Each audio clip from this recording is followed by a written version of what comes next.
Today I'm counting down my picks for the top 10 best rock albums released in 2023. I'm using the term rock as a broad term, as most of these can be considered classic rock, progressive rock, or alternative. Most of the artists have one thing in common, and they have been around for a very long time. This was not easy to make because there were a lot of releases this year, so let's get into it right now. Coming in at number 10 is Queens of the Stone Age with In Times New Roman. This was their first album since 2016's Villains. The album was produced by the band. Zach Schoenfield of Pitchfork called it the heaviest, angriest work since 2007's underrated Era Vulgaris. I thought it was a pretty good record. I didn't think it was as good as some of their earlier albums, but it was still a pretty strong effort. I thought the singles were the best songs on the album, but at the same time, it did not have any weak tracks. I also thought it was better than Villains, which I did not like that much when it came out.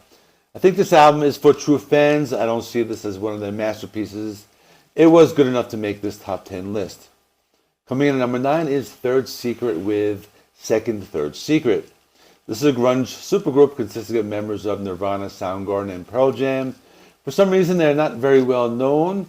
This is their second album, and they sound like a grunge band that mixes elements of folk rock and indie rock. I guess that's how I would describe them. Second album was released without much publicity. I reviewed the album. The band was even nice enough to share my video on their YouTube channel. I thought the album was maybe a little better than the first one. It's not as heavy as Soundgarden. And the female vocals make me think of bands like Hole or The Breeders. If you like grunge, check this band out. Coming in at number 8 is Duran with Danse Macabre. It's a Halloween-themed album with 3 new tracks, covers, and reimagined versions of their older songs. I've never been a big fan of this band, but growing up in the 80s, it was impossible to escape them. I knew all the hits. I was surprised I liked this more than I thought I would. I wouldn't call it a perfect album. Some of the songs were kind of cheesy, but it was a fun album. I like some of the re-recordings of their older songs the best, like Nightbolt and Love of Voodoo.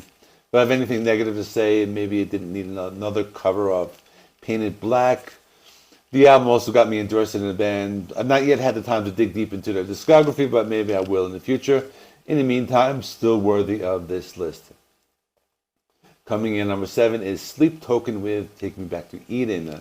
So as a lot of people hated this album. It wasn't metal enough, or it sounded like modern pop music. I have to be honest, this was my first time listening to this band. I didn't like them the first time I heard them.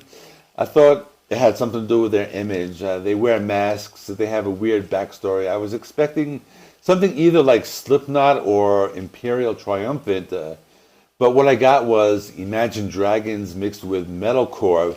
It was only after listening to the whole album a few times I started to appreciate their sound. Despite the fact that they are not very heavy, the songs were very good. I was able to connect with the lyrics. I thought the singles were the best songs. I also liked some of the album tracks like Are You Really Okay? And the title track, Take Me Back to Eden. This will probably end up on some of the worst of 2023 lists for some people, but for me I thought it was solid, and for that reason I have it on this list. Coming in at number 6 is the Rolling Stones with Hackney Diamonds.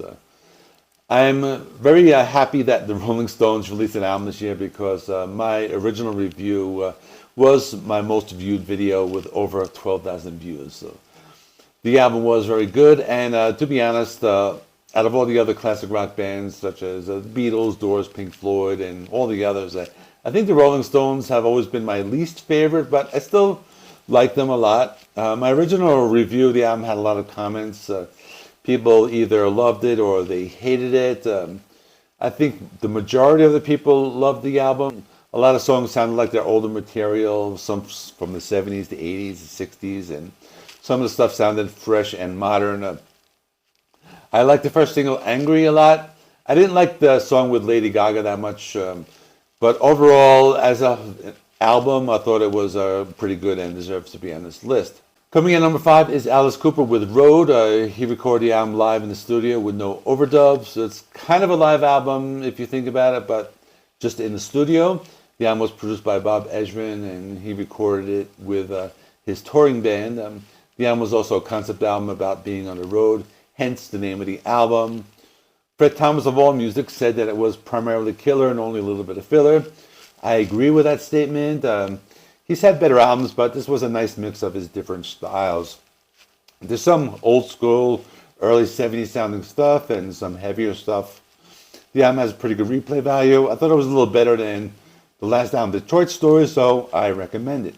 And number 4 is Jethro Tull with RökFlöte. I thought it was a better album than his Elegy. A lot of people complain that Ian Anderson's vocals were not what they used to be. I didn't think it affected the songs. The album had a sound that was closer to some of the early 70s albums. The album had more of a folk rock and progressive rock sound. The heavy guitars were still there, but the flute playing was the main star of the album. Thought it was a great album and has held up very well. I also happen to be a huge Jethro Tull fan. Some people might not like this album or say it was just an Ian Anderson solo album, but I was happy to get another album from this band after only waiting a little over a year. And number 3 is Yes with Mirror to the Sky. It's their first studio album with the drummer Jay Shellen. He was a full-time member after the death of the longtime drummer Alan White in 2022, to whom this album is dedicated. Some of the themes explored in this album are environmentalism, spirituality, connection, reflection, and time. I thought it was a big improvement from The Quest. Sounds much more like a classic Yes album. A lot of songs have longer durations. When you listen to the album, I sometimes feel you're looking up at the sky and marveling at all the stars and galaxies. My only complaint was some of it sounded recycled from previous albums. I have been listening to it since it came out, and it has held up very well. My original rating was a 9 out of 10, and I think that pretty much holds up. So I think it's still a really good album. And number 2 is Depeche Mode with Memento, Mori. This is Depeche Mode's first studio album to be recorded and released as a duo following the death of co-founder and keyboardist Andy Fletcher on May 26, 2022. The album was produced by James Ford. It's the first album in 6 years since 2017 Spirit. Most of the album is about death. Martin Gore reflected on his own mortality during the pandemic while writing the album. Despite the theme of death, Rolling Stone's Corey Gross said that it never feels heavy-handed or even all that sullen. I have to be honest with you, when I reviewed this album, I was not really into the band, but after listening to this album, as well as all of their back catalog, I can say that Depeche Mode was one of my most listened to bands on my YouTube Music Roundup of the year. So basically, what I'm saying is in 2023, I became a huge Depeche Mode fan, and this album is really good. But it's not my number 1. My number 1 is the Foo Fighters with But Here We Are. The first studio album since the death of Taylor Hawkins in March of 2022. Dave Grohl played and recorded all the album's drum tracks in his absence. It was his third collaboration with producer Greg Kurstin following Medicine at Midnight from 2021 and Concrete and Gold from 2017. Spin Magazine called it one of the strongest albums of the band's career. I agree with that statement. I think it's the best album since Wasting Light from 2011. Songs were very heartfelt and emotional. It was not a heavy album.